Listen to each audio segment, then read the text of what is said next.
puting. Manila boy na ako ngayon. Bait talaga ng pinsan. Hoy, sandali, sandali. Saan kayo pupunta? Maghahanap ng trabaho. O, isama na ako. Ba't ka naman namin sa asama? Ikaw nga ang pumapahamak sa amin eh. Huwag ka na sumama. Malas ka eh. Tara. Sandali! Teka, sandali. Bumalik kayo dito, ha? Kayong tatlo? Bakit nyo kami iniiwan? Aba, akala ko ba sama-sama tayo? Eh, lagi na lang tayo magkakasama eh. Kaya wala nangyayari sa buhay natin. Ngayon, maghiwa-hiwalay tayo. Tara.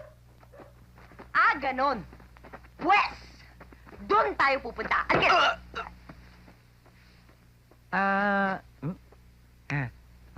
Di pala lang?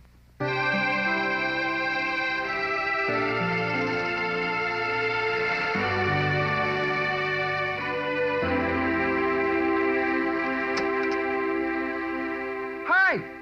Oh, bro. Ano ba? Good to see you. Kumusta? Mabuti. Tagal na natin di nagkita. Mula nung nilibing si Papa. Oo nga eh. Ano, may kailangan ka sa akin? Hindi, wala.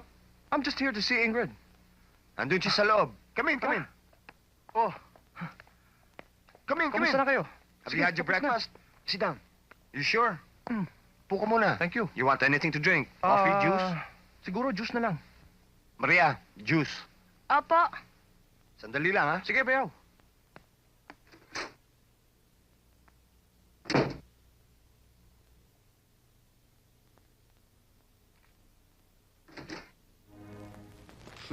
Sabi na sir eh, di nyo kami matitiis eh.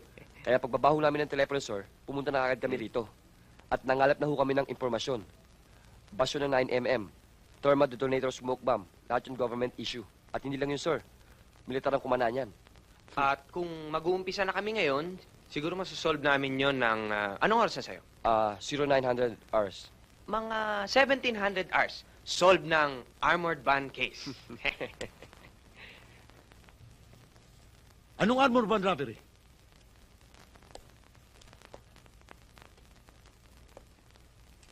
Sino may sabi sa inyong ibibigay ko sa inyong kaso? eh sir wala naman tayong ibang hawak na malaking kaso eh. Alam mo si Chief, mahilig magsurpresa yan. Thank you, So, sir. tingnan mo, ginugulong pa tayo para maging official. Gusto niyo bang mag-schooling ulit sa Bikutan? Oh, tol, surpresa na naman yun. Yan. Traffic accident. Hindi lang yon. Huh? Hit and run. At nanuto pa ng driver. Sir naman, panrookie yan eh. Ginagawa niyo naman kaming grade 1 eh. Susunod ba kayo o hindi? Yes, sir. You must always remember na sa investigations, always one step ahead. One step ahead. At kunin ninyo hanggang sa pinakamaliliit na detalye. Hanggang pinakamaliit na detalye. Hmm? Move! Sir. Sir.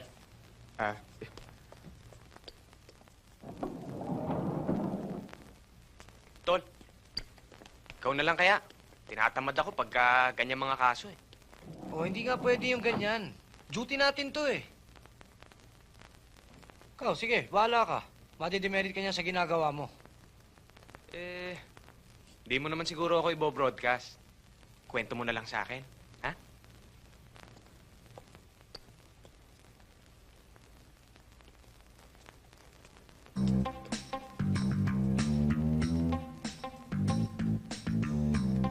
Hi! Hello, doggy!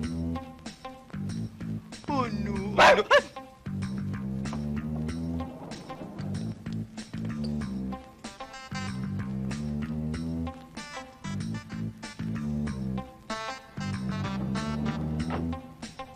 Cute.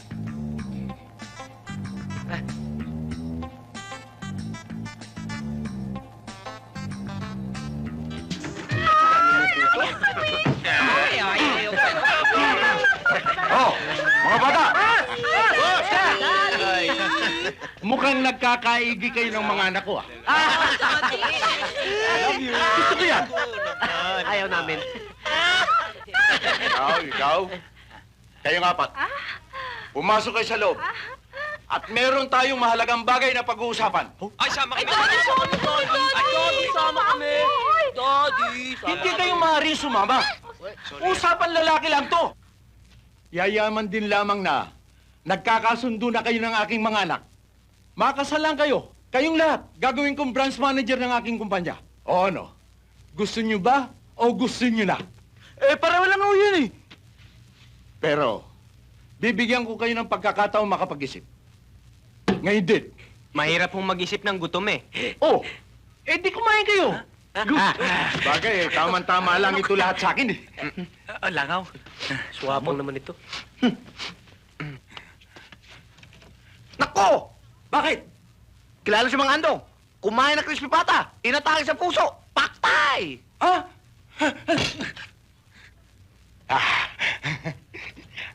Si Makarding! Kumain naman ako. Arthritis. Patay.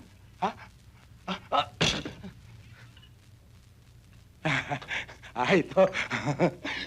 Si Kamaneng, uminom ng kape, ninervyos, nakalabit ang barel, patay.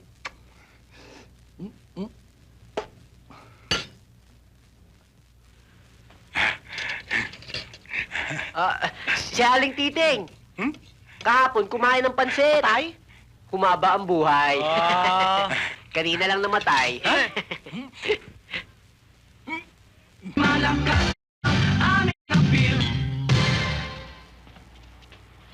Hoy! Ano ginagawa mo dito? Ano ba? Kanina ko pa kayo hinahanap pa. Ilang buildings nang inikot ko, hahanap sa inyo. Bakit? May nakilala akong 5 milyonarya. Uy, ayos yan! Oo, 5? 5. 5 magaganda. Hindi ko makayanan yun ah. Ano susunod? Kailan tayo eh. Ako lang naman ang gwapo rito eh. Wag.